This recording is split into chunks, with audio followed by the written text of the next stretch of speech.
I remember the first time my best friend and I went out together on a proper night out. It was so fucking fun. It was so much better than all the other nights out. For some backstory, this guy and I, we for the last year had been going to like the gym together. We had been hanging out every few months, quite a like we do like some kind of really fun thing every month or every 2 months, and we would hang out and go to the beach a lot, do all these things together, but we would never go out socially. And something interesting that I found is you can have like really high quality friends, but something special happens when you have like a proper social event with them. When two guys have been working super hard and you go out together, it's the best feeling in the world. Don't drink. This is a big piece of advice. Don't drink with somebody who, wait, fuck, I've lost my train of thought. Don't drink with somebody who you wouldn't hang out sober with.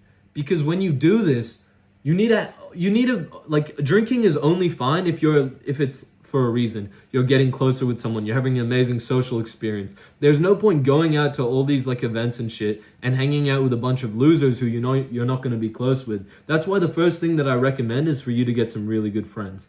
And I will help you with that. I do have a course with my full step guide to build a really good friend group. Links in the description if you're interested. But for now, let me introduce myself. I'm Finn. I help young guys make genuinely high quality friends. And in this video, I'm going to share a few things that I think will be very beneficial to you. So the first thing is, I'm thinking of 3 guys in my mind right now.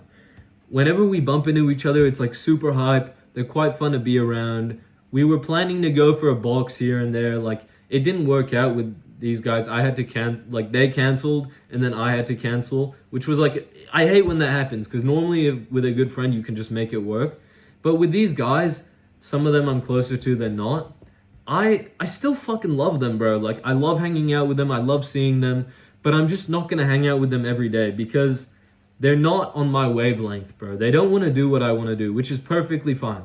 They don't want to come to the gym with me. They don't want to have like super fun dinners. They don't want to go and talk to new girls, or like, it's fine if you find it hard to go and talk to people. Like, you know, when you're going out, you're a super young guy. You want to fucking speak to some girls, right? That's not weird to say. But when there's somebody who you go out with, nothing needs to happen when you speak to a girl, by the way. But when you go out with somebody who they don't even want to speak to new people, it's just like they're draining the energy. And it's not that these guys don't want to speak to girls. It's just that they're not like my best friends. I have a few really, really close friends who I'll hang out with regularly. We like to go to the gym. We have the same interests. We have similar beliefs. I know that they're going to do something good in their lives. They're loyal. I can trust them. And you can trust other people, but you can't trust them. Like, you can't expect somebody who you're not super close with to be there for you when you really need it. And so if you're not going to have a friend who's going to be there for you when you really need it, eventually the friendship's going to end anyway. So what's the point of pouring everything you have into it? Yeah, hang out with them. I'm all for making as many connections as possible, but don't think that you need to hang out with somebody every day to be friends with them. You can see somebody every like year and be friends with them. You can just bump into them and say hi and have a chat with them to be like friends. Like, you don't always need to do something deep. Now, the next point I have, you actually may not like this point, bro, because I've decided that with my brand, I want to help you make amazing friends. But I also don't want you to be a binge drinking loser, bro. I get that might be like a phase of life. You're going out to every fucking club and party and bar and you're talking to as many people as possible. And that can like grow your social skills a lot. But long term, I don't want you to be a degenerate. I don't want you to just only go out and drink. I never want you to try drugs.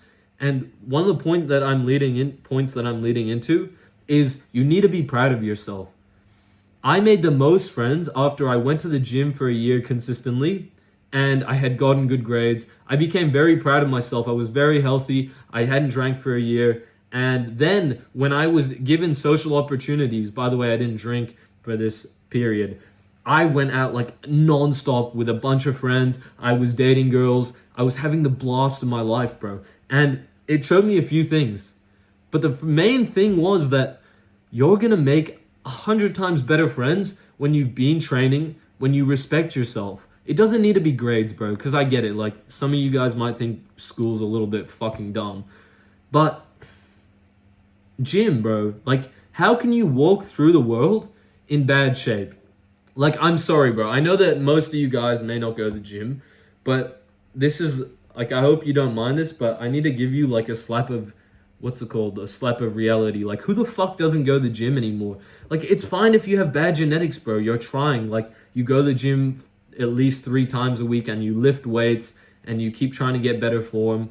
And like, at least you're trying, you mess up sometimes, but the aim needs to be there. If you don't even want to go to the gym, what the fuck is wrong with you, man? Like, you don't want to look good. You don't want to have respect from everybody you see. Like, bro, I swear, people used to come up and like try and sort of pick fights with me and stuff on the street, and I wouldn't really be like safe walking home alone. But this is like genuinely true. I don't give a fucking shit if I'm out by myself because nobody ever bothers me.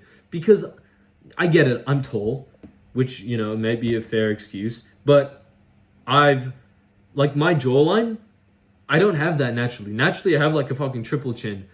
If you saw my dad's chin, respectfully, he doesn't have like the same jawline I have. It's because I've been eating a lot of like beef, like healthy, like or red meat. I've been taping my mouth for a few years because I had horrible nose breathing. I've been in the gym for 3 years. I may be quite weak, but I'm like decently big. I've got a decent bit of muscle, and I've worked on my grades and my goals quite hard at periods, and I've, worked on my mental health. Now, you don't need to do all of this.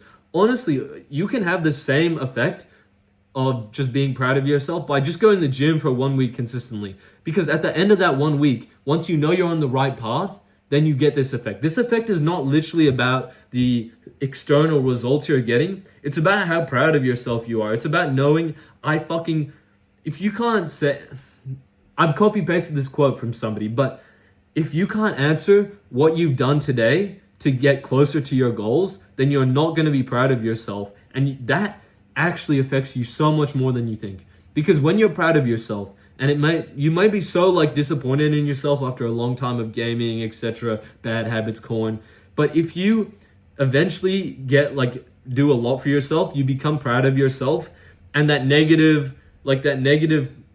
mindset from before slowly gets corroded because you've improved your mindset. You're more proud of yourself. As you develop yourself more, eventually you can offset that negative energy, and then it becomes super easy to be like, you don't have self-doubt. You won't doubt yourself going up to people as much. It'll just be so much easier to be social. Now, I have a mini point to give. I think this is one of the best things I ever did. Do you constantly doom scroll? Because I fucking do when I have Instagram, non-stop. I just got the Safari. I just deleted the app, bro. I just have Safari Instagram, and when I want to put up an Instagram story or post, I download it. And every single time I download Instagram, I waste like 3 hours at least. And so that taught me, like, what the fuck is the point of having this app on my phone? Like, yeah, I might miss some calls here and there. I don't give a shit. I cannot even name you one time it's been a really bad thing that I've missed a call or some shit. Like, it's never, like, because the upside that you get is so high. Like, also, I do recommend turning off notifications, at least for all of the main apps like Snapchat and shit. Definitely turn off notifications for that. But one thing you're going to do with like screen time and living a better life, just get the Safari browser edition. And if you want to take it one step further, I'm not like sponsored by this thing. It's called #BlockIt, and it allows you to have your Safari Instagram with 0 home feed, 0 stories, but still send messages. Because the reason I kept getting on it was so that I could send messages and respond and shit. Trust me, get the Instagram web, bro. Don't be a dickhead. Look, you don't have to do anything I say, but I have your best interest at heart, bro. I literally want to help you as much as possible. This is all I have to say for this video, man. I hope you enjoyed it. If you want my personal help making really good friends, click the link in the description, because I have a course with a step-by-step guide. And you can also book a free call with me if you're on the fence about buying, or you're interested in a coaching package. But you don't need to buy shit. Just, I'm happy to have conversations with you boys right now because my audience isn't as big yet. So a 30-minute call, I'll give you as much advice, but I'm not going to make you a game plan. But if you join my course, I will make you a game plan after our initial call with like a step-by-step guide to follow. All the best, bro.